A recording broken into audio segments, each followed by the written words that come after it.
Bonjour, aujourd'hui je vais vous parler un peu de des indices qu'on peut trouver dans notre thème par rapport à notre vocation, notre passion professionnelle, qu'est-ce qu'on aime bien faire et comment on s'y prend un peu. Donc voilà, on va comme d'habitude sur astro.com, on introduit notre donnée, enfin nos coordonnées et ensuite on va regarder la carte du ciel. Ici, vous avez les informations à vérifier quand même avant de vous lancer sur n'importe quelle interprétation.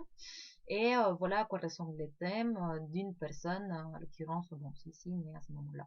Donc là, par exemple, on va regarder les soleils, parce que on va dire que c'est un peu comme les soleils de notre système solaire. Ça va être un peu l'endroit où la personne elle va briller, dans lequel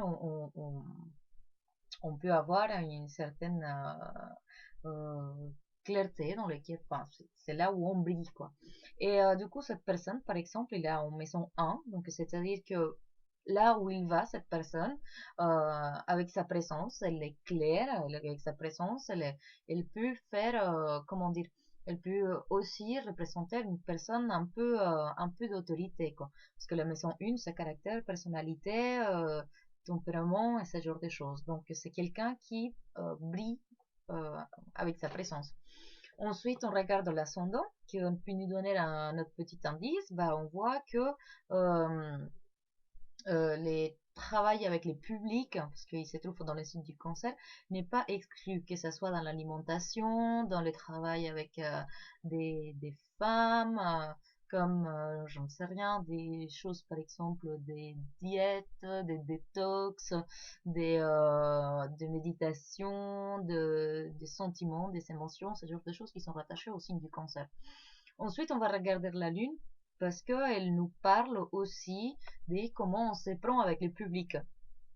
Là, on voit que la Lune, elle se positionne dans la maison 11. Donc, c'est une personne qui, disons, facilement, il arrive à travailler avec des associations, des collectifs, des grandes entreprises, voilà. Disons que se montre assez compréhensif avec cette demande-là et de cet univers. On voit aussi que la Lune, elle se place dans les signes du taureau, et on sait que taureau, c'est un signe qui est rattaché aux cinq sens.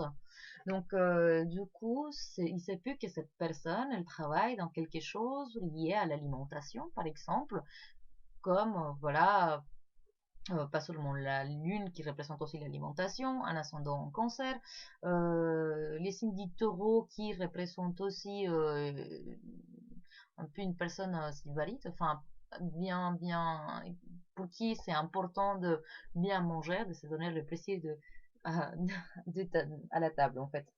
On va regarder aussi par exemple que les milieux du ciel, c'est un point important au niveau professionnel et social. Cette maison, c'est la maison 10. Voilà, c'est ce petit point que vous avez ici.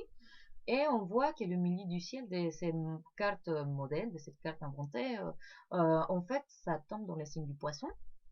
Encore une fois, c'est un signe d'eau, un signe qui peut parler de quelque chose d'esthétique ou quelque chose d'inspiré ou quelque chose aussi par rapport au bar, par exemple, parce que, bon, il y a des boissons alcoolisées, ce genre de choses, et on peut traiter aussi un peu avec la foule, en fait.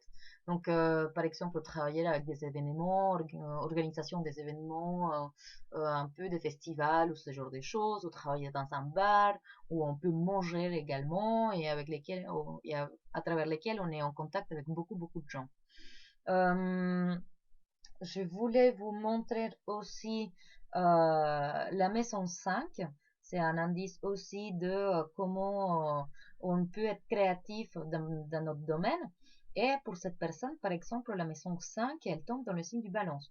Et on voit que cette personne, elle a une certaine facilité à mettre à l'aise les gens, que un bon sens de l'équilibre, de la diplomatie, de l'esthétique. Donc voilà, c'est un potentiel justement à exploiter. C'est quelque chose où elle peut être très créatif, très inventif par rapport à comment se relationner avec les autres. Voilà. Et ensuite, on peut voir aussi s'il y a des planètes à l'intérieur de cette maison 5, mais bon, on va pas rentrer là-dedans.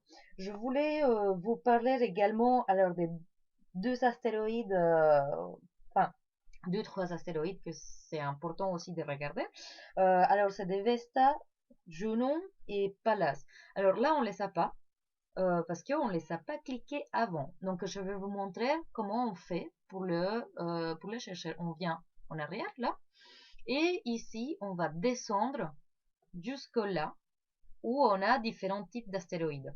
Alors là, on va sélectionner Pallas, Juno, Vesta. Avec ça, ça ira pour aujourd'hui. Donc on clique pour voir encore les thèmes et hop, on voit ici qu'il y a Pallas qui se trouve, on voit ici qu'il y a Junon qui se trouve et Vesta qui se trouve là. Alors, euh, Junon par exemple, ça va être un astéroïde qui va nous parler de son engagement, de comment on va s'engager, avec quoi et avec qui.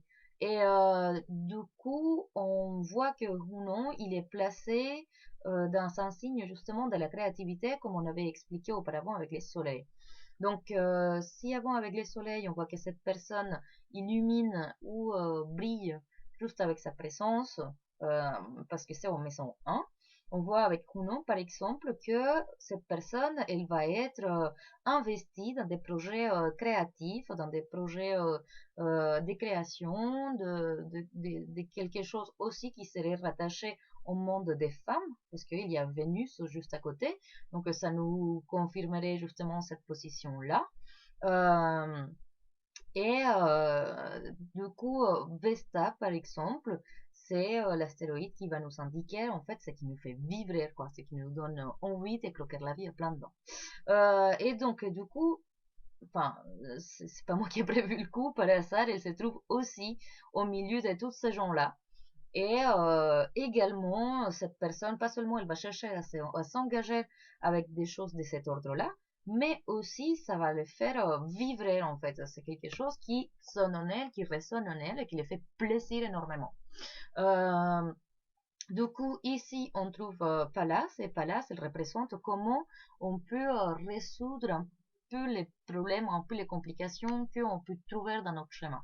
Donc, cette personne est la Pallas, donc l'astéroïde de l'intelligence, de la stratégie, ce genre de choses, dans la maison professionnelle. Donc, c'est quelqu'un qui va avoir des initiatives à comment résoudre des problèmes qui puissent se présenter dans son milieu professionnel et ça va donner comment dire, des, euh, des idées pour résoudre ce problème-là, euh, un peu bon, qui bénéficie un peu à tout le monde, pour le dire un peu comme ça, parce que Neptune, c'est un peu la foule aussi.